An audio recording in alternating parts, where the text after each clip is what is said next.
It's Monday, February 14th, and you're listening to The Geek at Geek News Central, the longest continuous running tech podcast. This is show number 836, sponsored in part by GoDaddy.com. Our February GoDaddy special, get 28% off on just about everything. This is a limited time offer. Use promo code GO28 off one. Did I tell you, that's a huge saving, so go get it now. And also by DYN. Get faster internet by using Dyn.com. Visit Dyn.com/podcast30. Hey, folks, got a great show lined up for you tonight. A little late getting started. We'll talk about that in a few minutes, but you know what comes next. Strap in. Here it comes. All right, people, I need a go, no-go for the Geek News Central podcast. Digital archive recorders. We're go fly. Microphones. We're go fly. Video feed. Go. Web browser. Go. RSS data stream aggregator. Go fly. Interflux Toddism suppressor. All right, I'm confused. Host readiness check. Welcome to the show. Welcome to the show. The Geek News Central podcast is a proud member of the Tech Podcast Network. If it's tech, it's here. All right, ladies and gentlemen, we are ready to go. Cue Todd in 5, Button, who's got the button? 4, There is no cause for alarm. 3, Everybody hold on to something. 2, Just press the button. 1. Aloha and welcome to Geek News Central, coming to you as live as it can be from the beautiful state of Hawaii via the Geek News Central studio overlooking Greater Honolulu. And I'm going to tell you, it's absolutely beautiful here. It's been fantastic over the last week being home, and the sun's been shining. We've had a little bit of rain, but not too bad. Trades have been perfect. Nighttime sleeping has just been incredible. The doors are open. Of course, we got our security screens, but everything, it gets a nice little breeze in. It has just been incredible to be back here in Hawaii. So I want to give everyone a warm welcome. I'll give the Ohana a shout out saying, hey, thanks for being part of the family. Thanks for being subscribed. Thanks for, hey, the main thing is keep following the show. That's the best part. Hey, if you're new, we want to welcome you here to Geek News Central. And really what it's all about is we're one big happy family. And we want to encourage you to get subscribed to the show. It's real easy to do so. All you got to do is visit the website over at geeknewscentral.com. There's some links there to get signed up. Sign up for the newsletter as well so that you get the show notes delivered directly to your inbox. It's really a piece of cake in order to get subscribed to the show. And, of course, you can follow us on the Roku, Boxy, Samsung Smart TV, Google TV as well if you want to watch the show, post-show, not necessarily live. But find us on the Tech Podcast channel over there, along with a lot of other great podcasts. And, of course, it wouldn't be said that you can reach out to the show at any time on Twitter at Geek News. That's the handle to follow. And, of course, you can email me here, geeknews@gmail.com. And the voicemail hotline is open 24 hours a day, 7 days a week at 619-342-7365. Hey, everyone, welcome again to the show. And I tell you, it's been a great week. And I've had some dealings with Honolulu traffic. You know, having been in the mainland, you get really used to, how should I say it, coming on an on-ramp, immediately getting up to about 80, 85, getting to the destination where you need to go, taking the off-ramp, not having huge traffic issues. In Texas, especially, they got those roundabouts, just easy way to, get around. And I get back to Hawaii, and it's gridlock. I mean, gridlock. Taking the kids to school in the morning has been nothing but like a 2-hour affair. Evening commutes have just been, for a better word, hellish. It's been incredible. And having been back in the mainland, 10 days in Vegas, 3 weeks in Texas, and I'm spoiled. I really kind of got used to that mainland driving again, and then coming back here. Oh, man, I'm going to tell you a few choice words. The sailor in me came out a few times. But, you've got, I swear, people that got their driver's license out of a Cracker Jack box, driving in the left-hand lane in a 60-mile-an-hour speed zone, 45 miles an hour. And you would think getting right up on them a little bit, how you see someone and you say, why that guy riding my bumper? Well, that's been me this week. And that doesn't help. They just sit there oblivious to the world. And of course, 2 or 3 lanes over, it's been nuts. Construction, everything. And then they decide they do everything in prime time here. So I just don't. Oh, it's been bad. But the weather's beautiful. You may sit in your car watching the weather, but it's been incredible. Hey, I want to take just a second here, and I want to thank one of our sponsors of the show tonight. I want to thank the folks over at GoDaddy.com. And of course, that fantastic 47% offer is gone. So being it is Valentine's Day for all you lovers out there, we've got a fantastic special for you, 28% off your order. It's not too late if you forgot to get that those flowers or the chocolates or the cards or whatever it may be. If you missed out, you can get a domain name, you get some hosting, you can do all kinds of fun stuff here, and it's very inexpensive. Plans start at $1 a month. Hosting plans start at $3.79. So it's cheap and a great product. So definitely save 28% off your order over at GoDaddy.com. And of course, I've got all kinds of codes for you. And don't forget about those codes, because those codes are what's going to really save you an incredible amount of money. And all you got to do is go over to geeknewscentral.com/GoDaddy. And you'll find all the codes on the website. It's real easy to find that, too, on Geek News Central. When you're over there, all you got to do is scroll down the page, and you're going to see a link that says GoDaddy promo codes. You just click on that. That'll take you to the page with all the codes. There's a code there for every occasion. I absolutely guarantee it. So definitely check it out. And we want to thank GoDaddy for being, of course, a longtime sponsor here at Geek News Central. Take care of them. They take care of me. They keep the lights on here, and it is greatly appreciated. So 28, and those work on renewals. You can save a lot of money with this domain, with this promo code. Again, go 28 off 1 is the promo code to use. And they've changed up their website a little bit. And what you got to do is when you get to the GoDaddy checkout counter, look in the middle of the page down, and you're going to find a section of text that's where you can see apply discount code. And you have to click the hyperlink apply. It'll open up the little promo code box. You stick it in there, and then it'll recalculate it once you hit apply. You can also cancel and try a different code if you think you can save more money with one of the other ones. So definitely check that out. And we want to thank GoDaddy, of course, here for being a sponsor here at Geek News Central.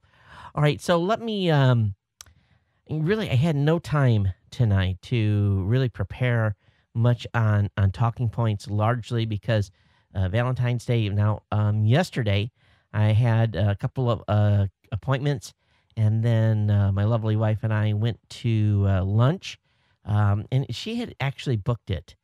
We went to Leeward Community College. They have a culinary school there. So she had booked it. They had a Valentine's Day special, 13, 14, 15. We couldn't get in today, so she had booked it for yesterday. And, of course, I finished my appointment up, and then just about the time it was to go there, we made it over there and had this absolutely spectacular lunch.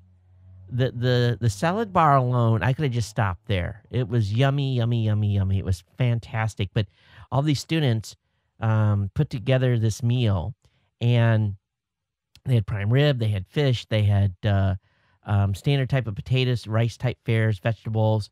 They had lots of nice desserts. Again, the salad bar, just some absolutely fantastic French bread to die for. It was really, so it's one of these best kept secrets in Hawaii.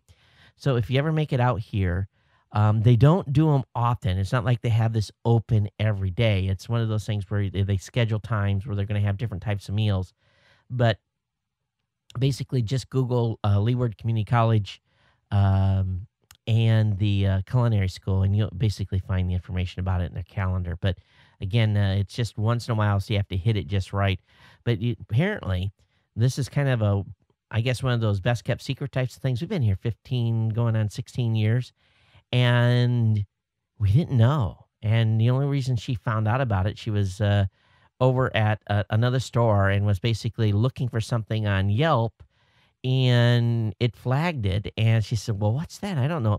Basically, it was an area we do commerce in quite a bit. But so her and I had a fantastic lunch. It was fun, and so it was kind of a little Valentine's Day treat. But and of course, she was the brains behind it, so I have to applaud her.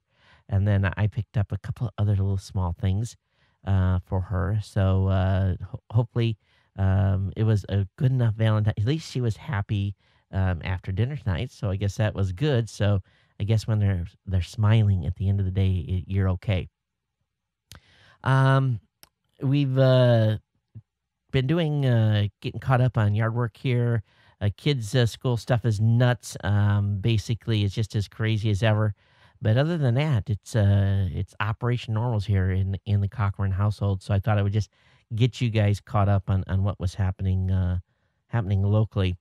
All right. Well, what I want to do here is let's switch into. We'll get into the other sponsor spot a little bit later. Do want to get into the content tonight. There's a couple things first of mine here that I kind of want to talk about at the beginning of the show that I found that was interesting. So it is Valentine's Day, and apparently a lady in the UK decided to dump her boyfriend today. She used a digital billboard to dump her lover, and basically this is and I guess she must have known he comes this way or something, because how do you use a digital billboard in a I don't know if it was a train station or whatever, but anyway, it says, "Dan, I'm leaving you for Gary. Your clothes are at your mom's, and I've changed the locks. Sorry to do this on Valentine's Day, Laura." So this is spread all over the internet. Kind of an interesting way to say "Dear John," or actually a "Dear Dan" letter, and did it with a digital billboard. Now, how can she be guaranteed he saw it? Well, I guess maybe she knew where he goes to, buy beer or whatever. I don't know. How did she know where to put that thing? But kind of an interesting way to break up with your boyfriend. But at least it wasn't just a text. She actually spent some money to make that happen. I had to laugh today. Whatever your thoughts are on adult material, one thing is for sure, it's some of the most watched and basically visited websites on the internet. And Iceland is working to block adult material. Iceland's interior minister has been trying to get enough support to basically block all online adult material. And, let's be honest, it's never going to happen. He's not going to be able to get this blocked. It's just too pervasive. It's everywhere. And there's just too many sites. Can you imagine the task of an ISP to try to block all adult material? Plus, someone just want to use a proxy, they can go around it. This is just, it to me seems like it is what it is. And each person has their own opinion on the material. But I'm going to tell you, to try to block it on the net, I think that's just that's a pipe dream. I don't think it'll ever happen. Now, we've talked a little bit about drones here on the show recently, but there's a good article over on Ars Technica talking about Oakland, California's police department going to basically the Alameda County Sheriff's Department has went to their Board of Supervisors and are pitching this $31,000 drone they have. And a lot of people were there fighting, basically putting in public commentary about this. And basically, they're quote-unquote saying they're going to be using this for search and rescue. They're not going to arm it. But, this drone that was on display can fly up to 24 minutes at a height of about 400 feet, has a maximum range of about a quarter mile from the operator. And the law enforcement basically saying that they'll be used primarily for search and rescue.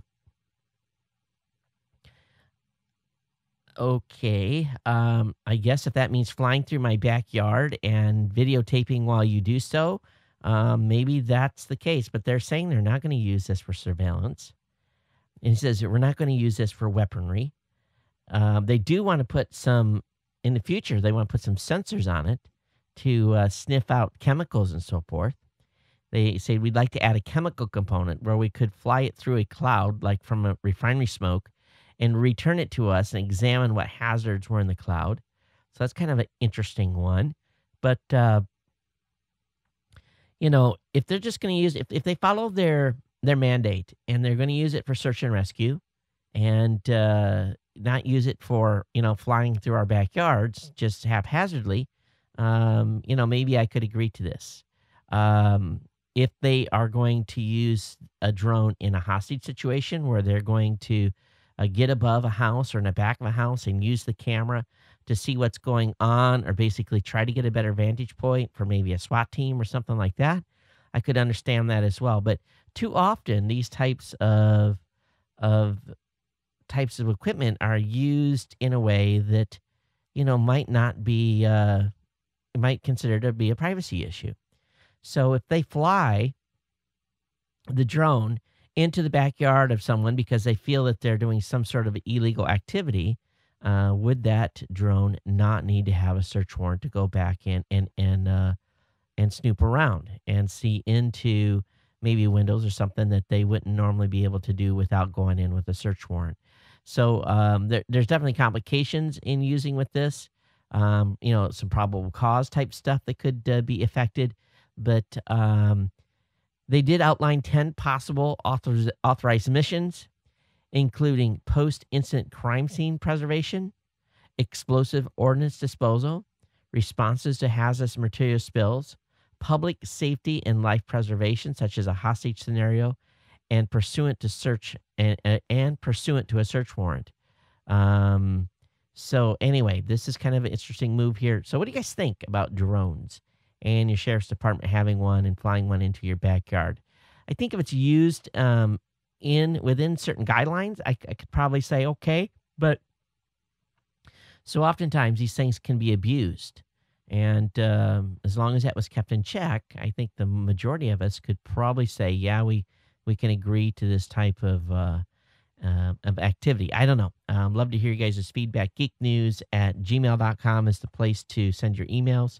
And, of course, we'd like to hear what you think on this topic as well.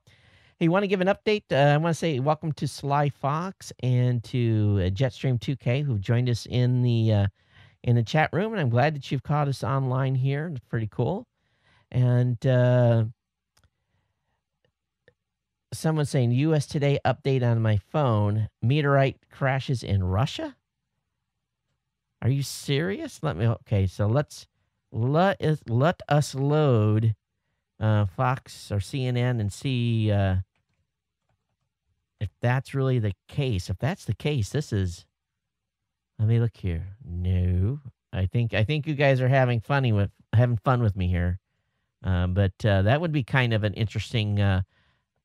Let's go to USA Today. No, there's nothing. Okay, funny man. So got us all excited here. Here I am loaded. Immediately went and loaded. But that'd be kind of cool to be live and have something like that happen, as long as it happened in an area that wasn't populated. But anyway, got me kind of like, whoa, really? So very, very interesting how that takes a twist and turn. The president was on a Google Hangout today. And he did take some challenging questions, but he did leave some of the most requested questions aside. He didn't take any time to talk about copyright issues, and even those were some of the copyright questions that were listed were the one specific one was the 8th most popular question by votes. He did take some time to talk about patent trolls. And basically, he indicated that he clearly understood the nature of the patent troll problem. He also nodded towards the complexity of solving it. He acknowledged the recently enacted patent bill hasn't solved all the problems in the system. which is really, if you ask me, an understatement.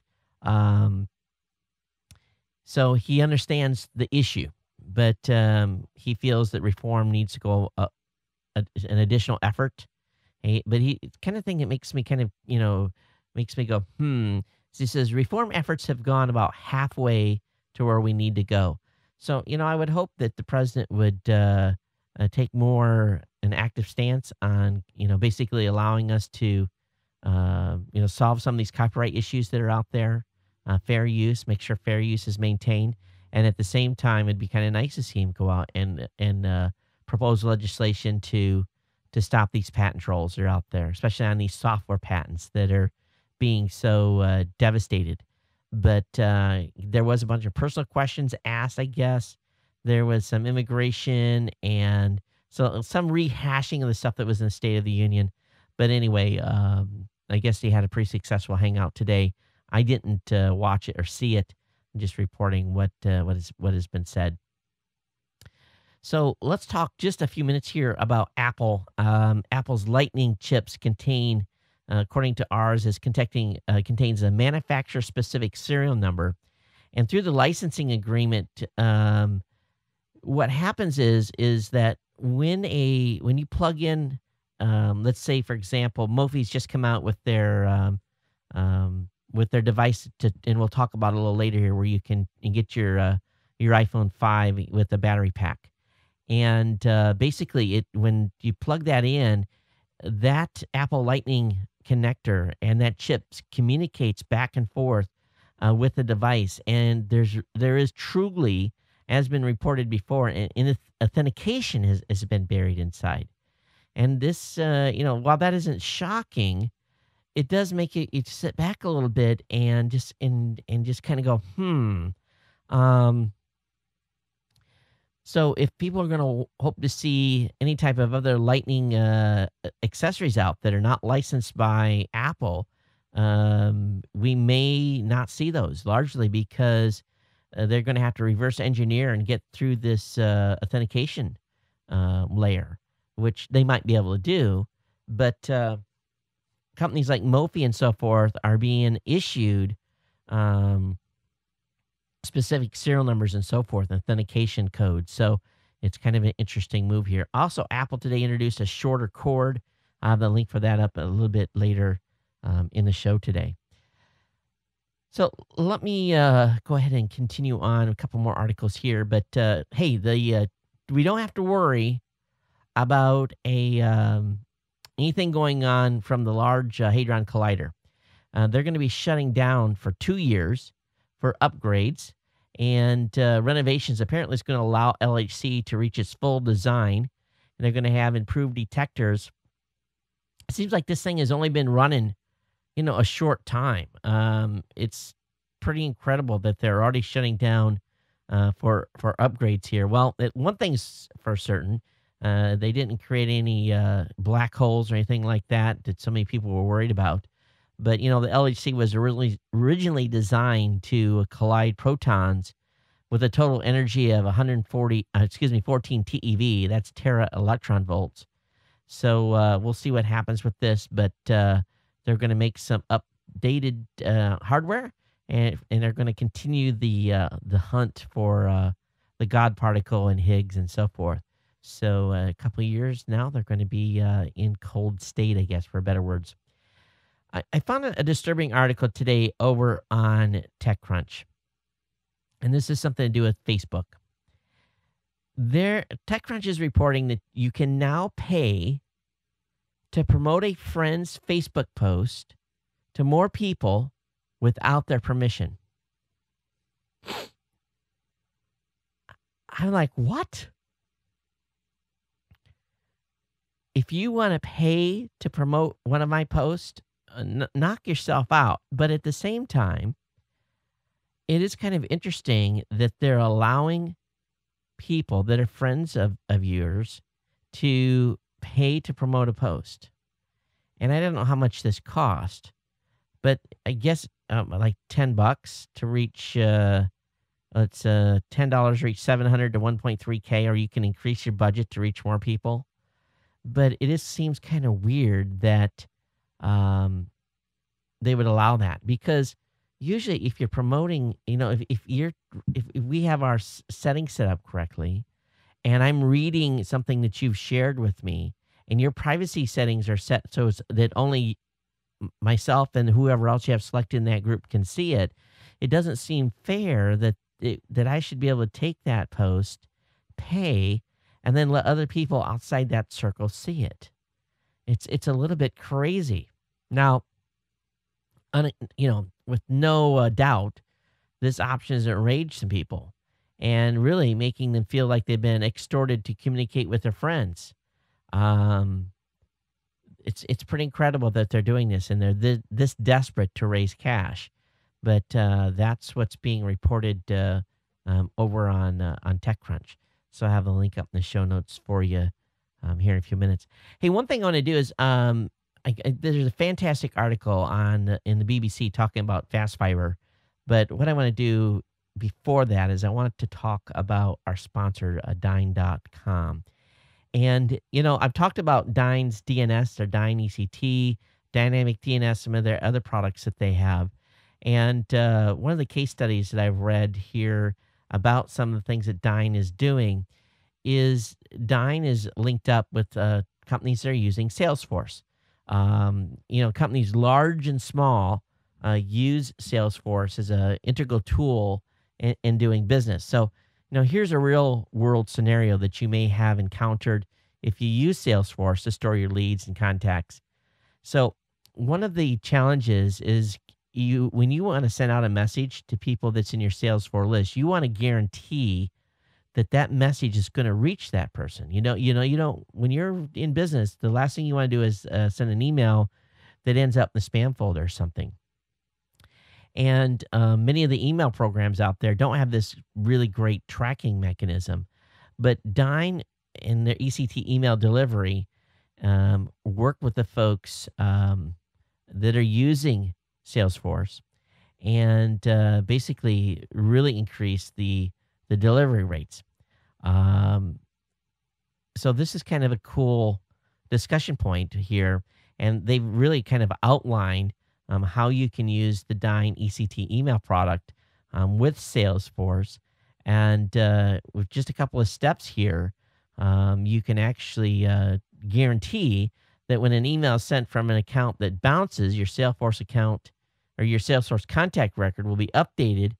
And basically, you can pick up the phone and make a call to update the client's email address or so forth.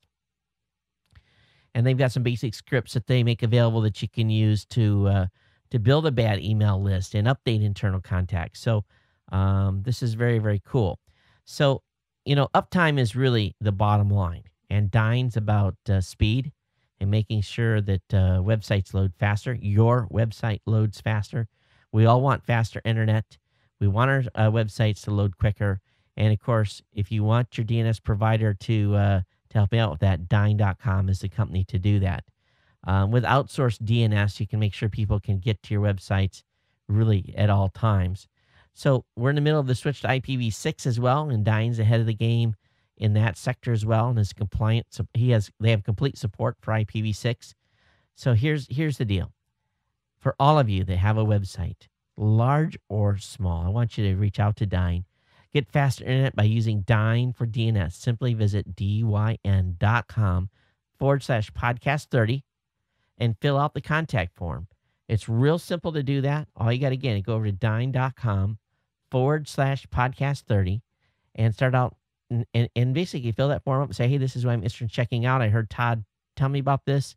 If you want to start shopping right away, you can do so. You can save 30% at checkout by using promo code podcast30. Again, visit dyn.com, dyn.com/podcast30. I tell you, to learn more and more about this product, it makes you go, wow, cool. Yep, they're doing things right. And really like them as a sponsor here at the show. And encourage you again to go over there and check their products out and support the podcast. It's real easy. There's the website for those of you that are watching, and they're real quick to fill that form out, and they'll have one of their professional staff people reach out to you. All right, let's talk about fast fiber. How desperate do you have to get to start digging trenches yourself to get fiber into your community. And on how fast is your home broadband? Are you getting 70 to 80 megs? If you are, you're one of the few. Are you getting 10?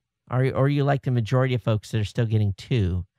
But how would you like to get 500 megs download and upload? This is pretty cool.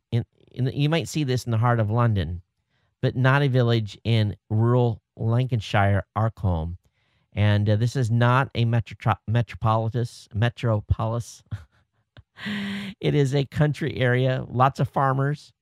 And this is pretty cool. They've hooked up what's called the B4RN, more commonly referred to as the Barn Community Broadband Network, B4RN.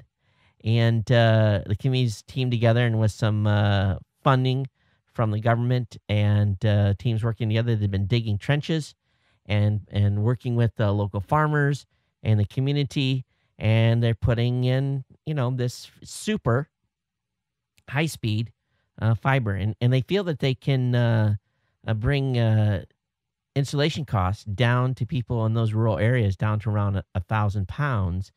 It may seem like a lot of money, but I'm going to tell you, folks, my mom lives in the country. I would gladly get a shovel out and dig a long ways to bring fiber to her. It's just sad that this isn't happening more communities around the country, especially, rural communities. You don't have to worry about, you work with a farmer, you dig a trench, dig it deep enough so it's not going to get tore up when he runs a plow through the field. And, you can save some pain instead of having to, get right-of-ways on county roads and so forth. But they hope the service is going to take off and get subscribers to sign up for £30 a month, and or even buy shares in B4RN. They need to raise another £1.5 million to get their full 265 kilometer network rolled out. And but I'm going to tell you, when people are hungry for the internet and they're willing to dig their own trenches to make it happen, you have to applaud these folks for making it go. So we'll be watching what happens in the UK on this, but Lancashire, and who knows, they may end up getting an influx of people coming in wanting to live in the community just for putting the broadband in. Okay, so all right, what is that?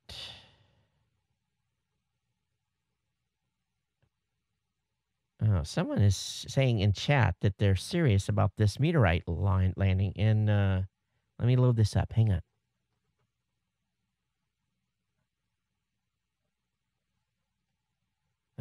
Okay, so let me go back to. Is this a new article? Okay, so they say, I'm not fooling you, Todd. This is a real deal. So let me go back to where this guy says the website is.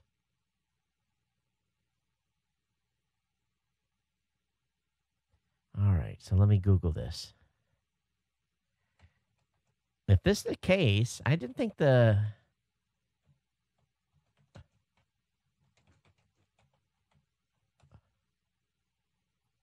me look here. All right. So something did happen here. Fragments of at least one meteorite fell in Chelyabinsk region, about 930 miles east of Moscow, caused flashes in the morning sky and sharp explosions. The office of governor of the region in the Ural Mountains said in a statement that many calls about injuries and damage to buildings have been received. There was no immediate confirmed figures or specific reports on damage. Reports conflicted on the event. A spokesman for Russia Emergency Ministry told the Associated Press that there was a meteorite shower, but another ministry spokesman, Elena Smirkin, was quoted by the Interfax news agency as saying it was a single meteorite. So that's kind of curious, and we have a time on this. So it's probably early in the morning in Russia. When was that When was that asteroid supposed to fly by? So I don't think it has anything to do. Maybe it does. Who knows? Maybe it was some fragments from that smaller fragments. I think if it had been the big one, we probably would have all heard it. But all right. That's reporting there, Jetstream 2K. Very, very cool. All right, so let's go ahead and get back, and we'll see if this develops. And probably those of you that are listening are like, dude, this is old. It was just a small strike, but still kind of interesting coincidence. All right, over in PC World, Adobe has confirmed a 0-day exploit bypasses Adobe Reader Sandbox. So this is pretty scary stuff here. We have, again, more hacks. A recently found exploit that bypasses the sandbox of anti-exploitation protection Adobe Reader 10 and 11 is highly sophisticated and is probably part of an important cyber espionage operation. The head of the malware analysis team at antivirus vendor Kaspersky Labs said the exploit was discovered Tuesday by researchers from the security firm Firmi, who said it was being used in active attacks. Adobe confirmed that the exploit works against the latest version of Adobe Reader and Acrobat, including versions 10 and 11, which have a sandbox protection mechanism. And basically, they've come up with a way. Adobe's gives some instructions on how to basically protect yourself from this. So I'll have the link up in the show notes. But the easy way is Adobe Reader 11 users are advised to enable the protected view mode and this is all you got to do, load Adobe Reader, choose Files from go to Edit, Preferences, Security, and select Enhanced to make sure that you choose within that menu Files from potentially unsafe locations. Basically, potentially from this 0-day exploit that bypasses the Adobe Reader sandbox. So just be careful out there. A lot of bad stuff in the wild right now in a big way. Now imagine you're driving down the highway and all of a sudden you step on the brakes and your car goes faster. The Guardian reports that a gentleman was driving his Renault Laguna in northern France when the car speed jammed at 60 miles per hour. Each time he tried to brake, the car accelerated, eventually reaching 125 miles per hour and sticking there. So the question is, why didn't he shut the car off? Is there something about Renault Laguna that you can't turn a key, or is it one of those electric start vehicles or whatever? Why couldn't he put the car in neutral? You know, last time I checked, when you're driving down the highway and you have an automatic transmission, all you have to do is go press the thing into neutral and you're done. So apparently he was swerving through traffic. He managed to call emergency services, who dispatched a platoon of police cars.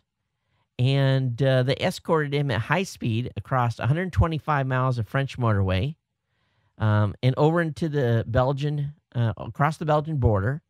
In about an hour, his tank sputtered empty, and he basically was able to stop the vehicle. Neutral and let the engine blow.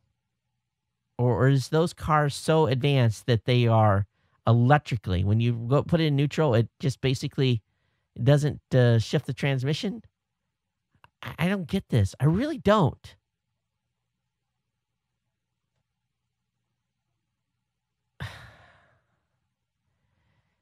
Yes, in an hour, if you can't figure out how to select neutral, this to me is it sounds fishy.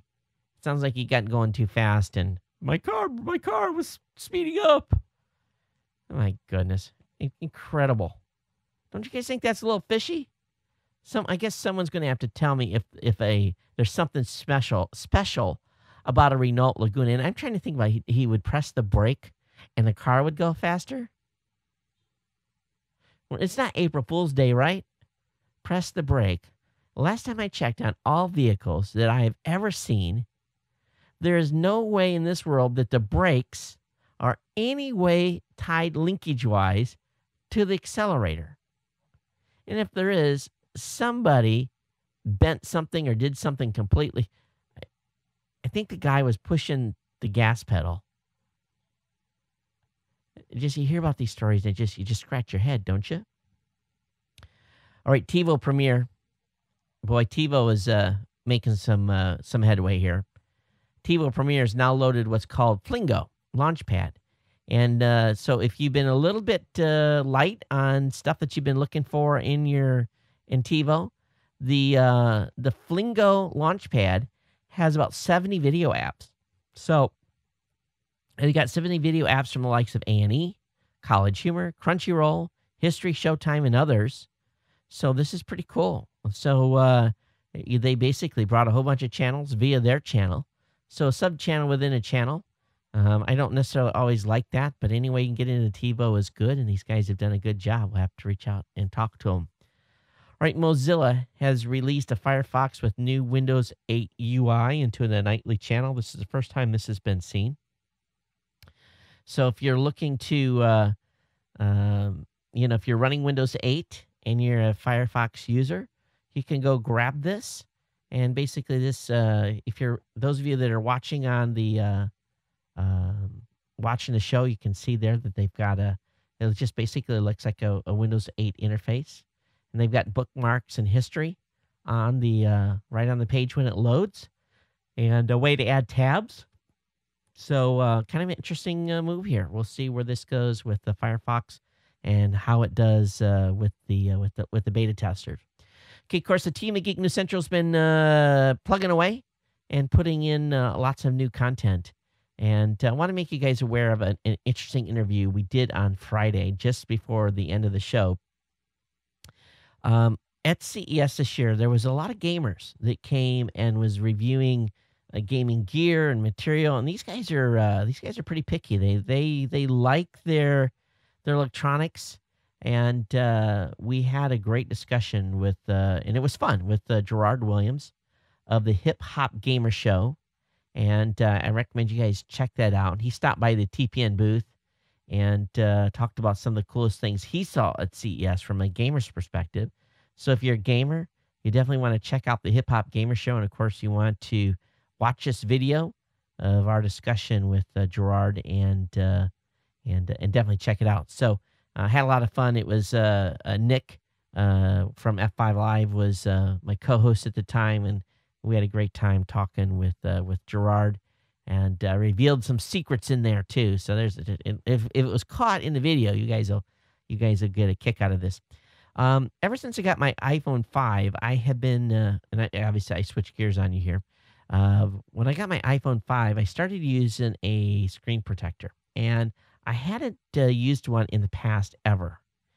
And I didn't pick it up. Barry, our finance guy and legal, our legal officer at Raw Voice, had basically picked up the phones and shipped us a box with earbuds and extra charging stuff. And basically, when we got our new phones, he included these screen protectors.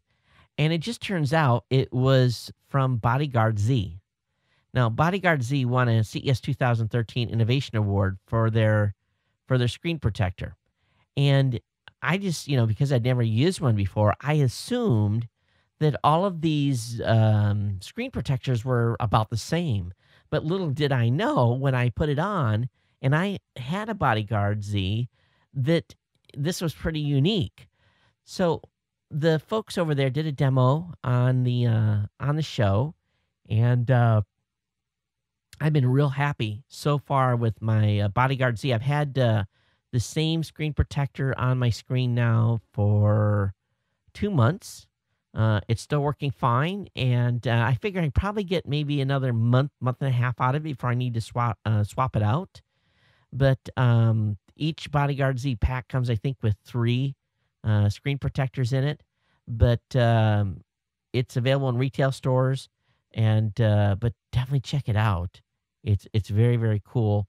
and they offer a warranty under it too. So I was really impressed with this, and I think you guys will be too if you give it a try. And the team that came and interviewed with us was really great.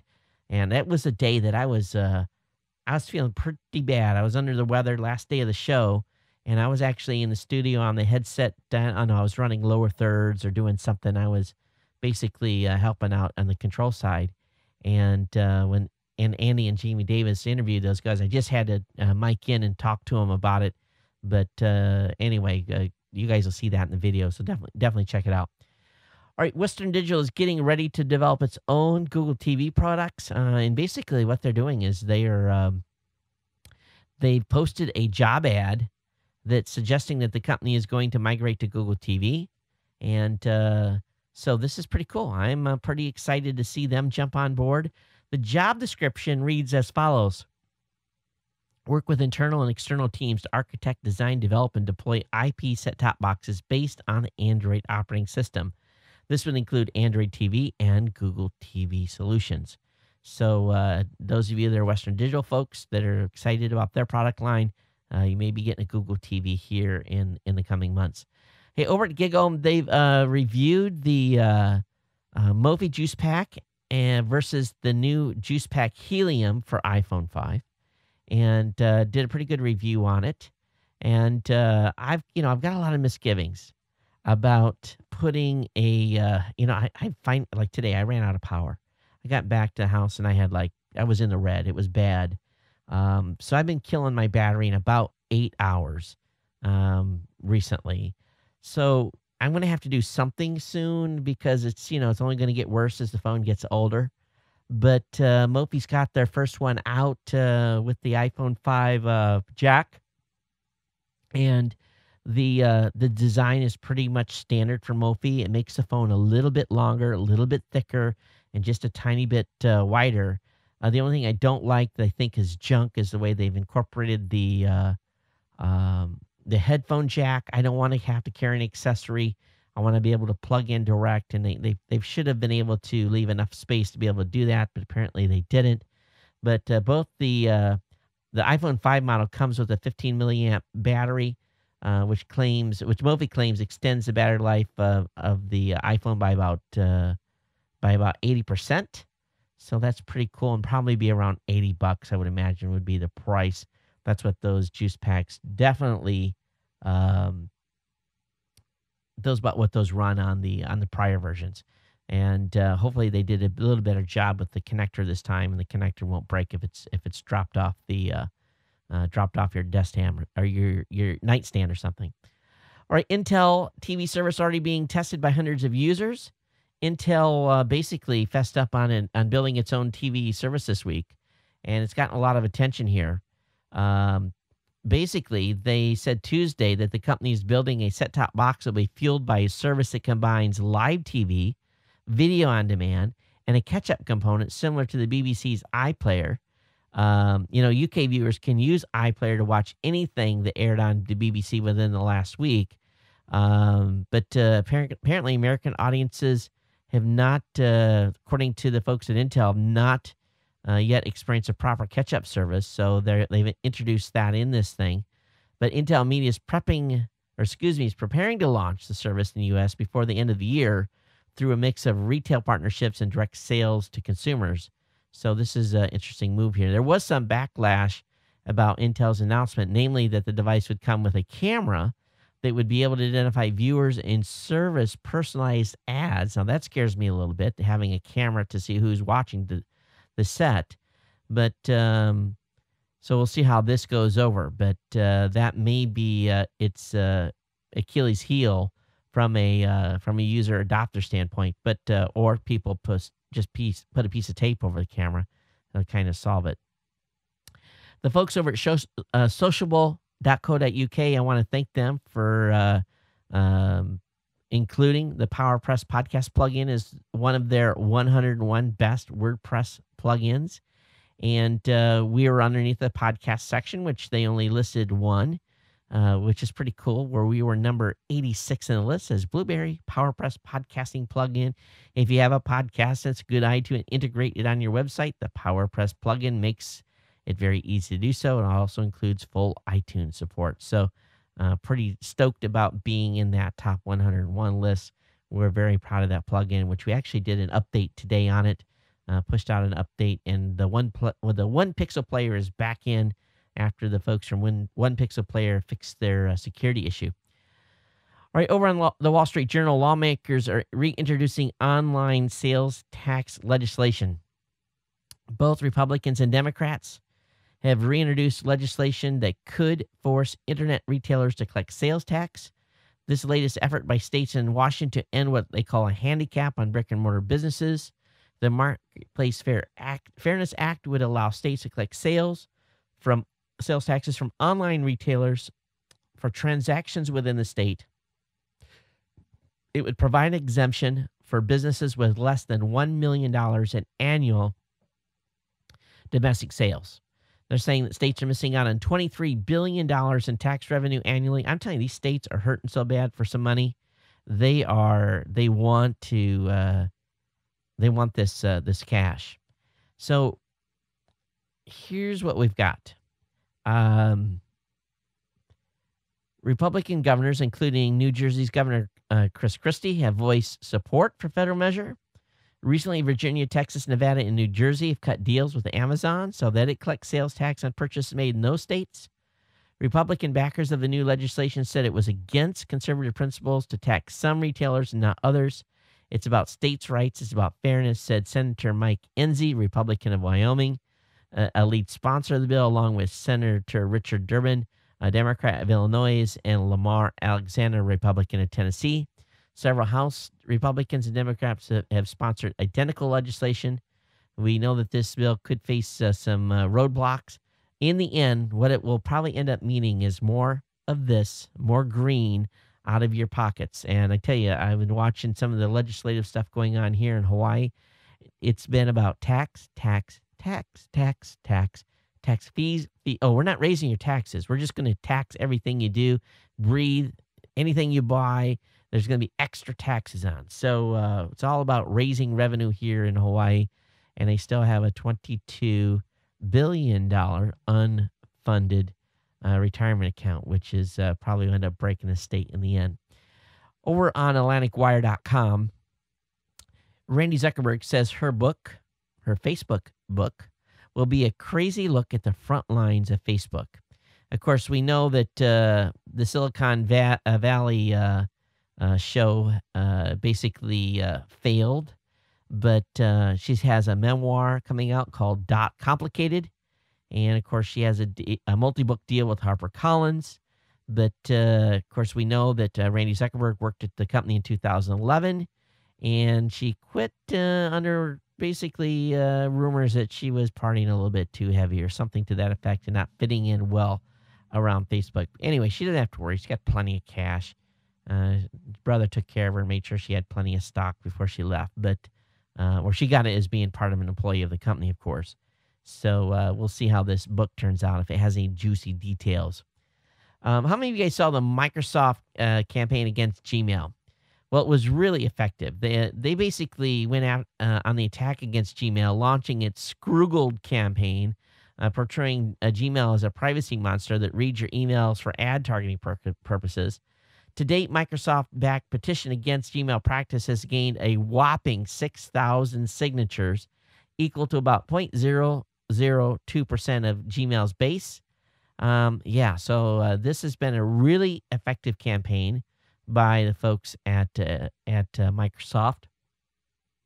If they couldn't garner 25,000 people to sign this, that to me is very, very telling.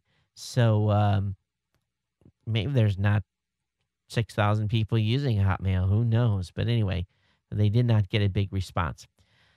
If you live in New York City and you are hoping to be able to use that new smartphone app that would allow you to hail a yellow cab, of course, the Black Car Assistance Corporation, Livery Roundtable, and the Black Car Assistance Corporation are suing to stop the pilot program on the grounds that the Taxi and Limousine Commission, which voted the program into existence in December, lacked authority to create the program without city approval. So those of you that don't live in a big city, basically what it is that they're talking about town cars.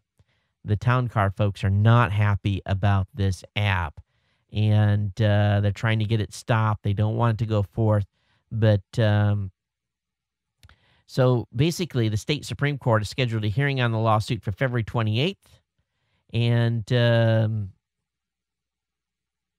saying as well that the e-hailing apps won't be ready until March 2nd, so they're actually going to get a little bit of a, what else they're saying? There's no temporary restraining order, so maybe the app's not ready at all. So it was an update over at betabeat.com. But anyway, these taxi companies and these town car folks and these associations, the Livery Roundtable and Black Car Assistance Corporation, obviously they're thinking they're going to lose business. They need to get on the bandwagon. Don't they have apps for them as well? I thought they did already. All right, Skype calls are now equivalent to 1/3 of global phone traffic. In 2012, 167 billion minutes of Skype-to-Skype traffic saw an increase of 44%. So this is research from the Telegeography Telecom Market Analysis firm, shows that worldwide Skype usage is now equivalent to 1/3 of all international phone traffic. So that's pretty remarkable if you think about Skype's growth and utilization. I told you earlier in the show that Apple has come out with some new Thunderbolt cables. So let me give you guys, they're shorter ones. So, I don't know about shorter cables. We all want longer cables, right? So they've introduced a 0.5 meter Lightning to USB cable. And of course, that cable is half the length of the standard cable. And there's no price difference between the two. Both cables are still $19. That's not a surprise. Apple has made a minor tweak to its in-ear earphones with the remote and mic. The only visible difference on the $79 earphones compared to their predecessor is a more rounded design for the remote, in line with the remote seen on the company's EarPods launched last year. So just a little bit different from in that perspective, but still same price, just a little shorter cable. After all, the cost, 90% of cost, the cable costs nothing. It's the little connector and the guts within it. Well, Airbus, taking some lessons from United, Airbus is saying that they are switching to conventional nickel-cadmium batteries in the A350. Of course, the A350 is designed to compete with the 787. So I think they're making a smart move here and making the switch, and it's going to keep the Airbus definitely competitive, especially with the 787 parked. A new report is saying that video ads are soaring, but only 5% are on mobile. I can understand why. No one wants to watch ads on a mobile device. But online video ads are up 92%. That's an incredible number. And basically, TV dollars are now shifting to the web in force. And I'm going to tell you, we just need to get them a little more advertising and podcasts to help this new media out. But we'll see where this goes for this year. All right, I had to laugh. Every once in a while, you see a T-shirt that makes you smile. And I'm not a big T-shirt guy. I wear them around here at the house, but I don't generally venture out too far with them. But I could see my son wearing this. And let me, for those of you that are watching, you're going to get a chuckle out of this. The front of the T-shirt says, "Ask me about my ninja disguise." So when someone does, they pull the front of the shirt up, put it up over their head, and what is shown on the inside of the T-shirt, which you flipped over your head, is basically the face of a ninja. It's on a black T-shirt. So they're $17. So if you're looking for a fun T-shirt, there's the T-shirt to get. Found that over at ogizmo.com. Now, another thing that I found, and this is, hey, I'm going to tell you, you like to throw paper airplanes? Are you just a geek? How would you like to put a motor on a paper airplane? So all you got to do is add an electric propeller to any homemade paper airplane and control it with your iPhone. This is slick. $17. I want one like immediately. This is really cool. Taylor Toys have been making the power-up systems for quite some time now, but their new 3.0 version has iPhone control. It's awesome. If you've never seen one of these fly, it's slick. I saw it for the first time today. Want one, want one, want one. So have the link up in the show notes, and I can think of all kinds of cool things to do with this. Can you imagine if I was a kid, all this robotic stuff, all this cool stuff that's coming out, these drones that you can fly with your iPad, man, too cool for school. It really is, isn't it? You think about all this cool stuff. And then you just, I can think of all kinds of things to do with that little propeller versus putting it on a paper airplane. Let's be honest, there's all kinds of cool stuff you can do. Now, this is a warning to any of you that ever have hired a web developer. Make sure you pay them. If you live in San Francisco and you're a Fitness San Francisco customer, their website is now down because Fitness SF preferred to ignore their web developers' invoices, and basically they shut their website down and put up a splash page. So fitnesssanfrancisco.com is screwed. They put up a case. They made a very nice splash page here explaining what was going on, and they linked to some of the work that they did. But it looks like they outsourced their work to a European company. I would almost bet this is probably Ukraine or something like that. But I've used foreign developers on websites and stuff before. Nothing here in the last 3 or 4 years. But, we've always paid them for their work that they've done. They've contracted it. So this is pretty amazing here, that they would not pay their developer, but the developer got the last laugh and took the website down. Wow. We'll see how long. We'll keep an eye on it and let you know how long this goes on. Over on BGR.com, there's, of course, this made the rounds as well. There's a huge iPhone security vulnerability discovered in version 6.1 of iOS. And they have how this hack is working. And what's scary about this, this hack allows the iPhone unlock passcode to be bypassed, giving unauthorized users access to the device, the app, contacts, voicemail, and photos. Apple confirmed that it's aware of the vulnerability and plans to issue a fix in the future. There's no timeline, but there's all kinds of videos on basically showing how easy it is to circumvent this issue. Be careful with your phones, folks, because if you've upgraded to 6.1 and you've got your phone locked and you lose it, they can get in there real easy, reset the settings, disconnect it, and you basically will never, ever find your phone again. So be aware, okay? It's being reported on The Verge that Google, yes, Google, found over half the bugs in Microsoft's latest security updates. 32 of 57 vulnerabilities identified in the big update they just did here. Google found them. Makes you go, doesn't it? There's a court case going on in a legal battle against CBS and CNET. A coalition of artists has basically reiterated their request for a distribution ban on file sharing software. The artists, joined by billionaires and Film On founder Alakai David, accused the media conglomerate of promoting piracy through their websites like download.com, and state in their latest filing that CBS and CNET can be held liable for all BitTorrent piracy. It's pretty crazy. Just imagine if I run a BBS for years, right? Put shareware up on there. Had millions and millions of downloads of that shareware. I think we had one of the largest shareware repositories on my BBS. I had 12 lines running at the end.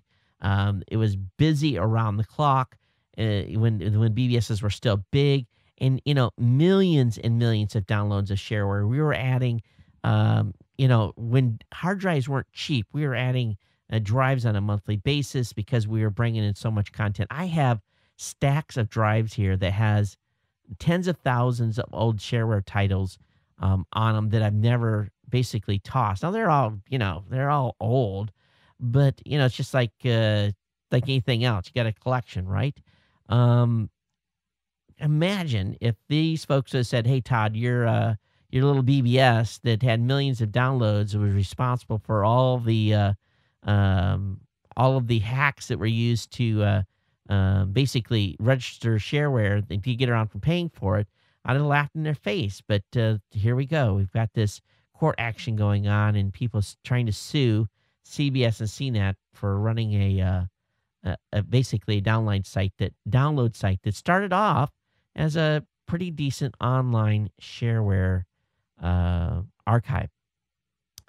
All right, let me go ahead here and let me load this up and go over here and double check, because I don't think that I'm here close to the end of the standard content tonight, folks. We're doing okay on time. I've got a few emails, but just like the last show, I'm negligent in logging into the hotline. But I know we had some calls come in, and I didn't listen to them at the beginning of the show. And let me see here, and let me go over and look at the date. Today is the 14th, and that one's 26 seconds. Let me download it. We'll see if this is a legitimate. Let me save the file first. Okay, and this may be a scam call. We'll see what we've got here. Let me go ahead and play it. Hi, Todd. This is Derek from Kang PR. I don't even hear it. I was calling to follow up on an email that we sent you for. It may help if I have the right button plugged in. So let's try this again. You like that scratchy noise? Okay, let's try this again here. Hi, Todd. This is Derek from Kang PR. This is a PR guy calling, so we don't want to play that one. And what else do we? Oh, that was the last one. So we'll listen to his. I don't know how. I guess these guys that are. I guess they're watching the show, and I guess maybe they're finding the telephone number on the website as well. So that might be the place. All right, let me go ahead and load the email comments from the last podcast. And of course, you can always email me, folks. geeknews@gmail.com. That's everything you send to me. I cover in the show. We don't leave out any comments whatsoever. Everything is covered. And so anyway, hey, Todd, this is from Alan. NASA will live stream asteroid flyby this Friday.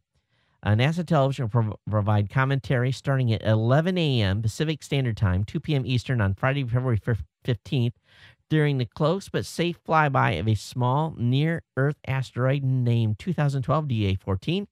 NASA plays a high priority in tracking asteroids, so this will be streamed live at the time of its closest approach to Earth at 11:25 a.m. Pacific Standard Time, which will be 9:25 a.m. Honolulu Standard Time. The asteroid will be about 17,000 miles away, so that's kind of cool. So I'll have that link up in the show notes. Got an email here from Christian. He says, "Hey Todd." And he sent this via Google+. He says, on your last podcast, you mentioned you were thinking of going over to Dish. My recommendation, don't. Now, my experience probably was different once we switched to DirecTV from cable 2 years ago. I was already all set to give it up. The only reason we stayed with them for 2 years was due to the contract. I prefer the cable providers over the satellite providers. Then again, we have cut the cord and see how that goes. If we do connect the cord again, it would be with a cable provider. Just my 2 cents. So, Christian, thanks for sending that over. I appreciate your comments. It is appreciated. What's everyone else's experience been with Dish? Love to hear you guys' feedback. Let's see what else. That was it. Only 2 emails came in. So, folks, we're close to wrapping here. I want to thank all of you for coming out and hanging out with me today. And if you're listening to the show, audio, wherever you may be, Let me know where you're listening to the show. We want to hear some feedback. Where are you listening on? In your car, treadmill? Where are you guys listening now? And how are you watching? If you're watching on your desktop. I know who's watching, and not who. I know how you're watching, largely from our stat system. But I'd like to know if it's an office setting, if it's on a weekend. Where are you guys? Where are you guys taking time to watch and listen to the show? I'd love to hear your feedback on that. So, just give you a programming information here. On Monday, this Saturday, still up in the air. We're going to have a Saturday morning tech due to a state championship swim meet. I got to find out what time we have to leave the house to have the kids at the university for the swim meet. But on Monday, regular show on Monday the 18th. There will be no show on Thursday the 21st. And here's what's going on. Every year, Raw Voice, my company, does an annual retreat. We are retreating to the Windy City for our retreat. Yes, we go where it's cold because we lock ourselves in a suite all weekend and do work. But I will be traveling to Chicago the night of the 21st. Pray that we're not getting a blizzard. I'm hearing there might actually be some storms coming in by then, so we'll see how that goes. But I'll be in Chicago the full weekend and be flying back to Honolulu on Monday the 25th. So I feel that there should be a show Monday night. Hopefully I won't be too zoned out, but definitely will be no show on the 21st. I'm thinking about doing some other kind of cool stuff. I've been spending a lot of time in my vehicle recently. I've been thinking about doing a kind of a fun show where you guys do a drive along with me and make that kind of an insider, some insider content.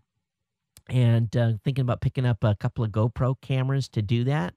And so nothing else. It'll be a way for those that are supporting the show as an insider where we can have a little more intimate discussion and time to talk. And I can do it while I'm mobile and be able to basically show you guys Hawaii, sometimes via the freeway. So it might not be super compelling, but it might be a great way to do some insider content. Haven't fully decided that. Maybe even do that when I'm on travel. So you guys can travel around the country with me and see some of the country that I get to see. And we can talk about stuff using a GoPro. So this is a more of a insider type of content that we would release privately to the folks that are supporting the program. I wanted you to really consider becoming an insider here at Geek News Central. Of course, we have the sponsors here, but our goal is to grow the show to something much bigger. We've been working on this now a couple of years, and I really, I hope that you'll consider becoming an insider. It's easy to support the show. It's less than a cup of coffee to support the show for a month. If you're going to McDonald's and getting one of their like a mocha coffee or something like that, starts out at $2 a month. Okay, option one, and it can go all the way up to $25 to $50 if you feel we're really that good. We've got a number of folks that are supporting the show at that level. But we definitely want to encourage all of you that are listening to the show on a regular basis to help us out and help us build to a point where we can really get to the point where that is the ultimate goal, is to bring some people in here more full time and have more content. But I could load the show up with 5 sponsors, but that wouldn't be cool. You guys would leave in droves, and I don't want to do that. The goal is to make it more personable, and I think by having the show be supported by the community, that'll help us out. Until then, definitely support our sponsors over at GoDaddy.com and the folks at Dine.com. Hey, it's been my pleasure to bring you the show today. Thanks for being here. Email me, geeknews@gmail.com, voicemail hotline 619-342-7365. Tweet me on Twitter, follow me on Facebook or on Google+. Until next time, everyone, take care. We'll see you. Aloha.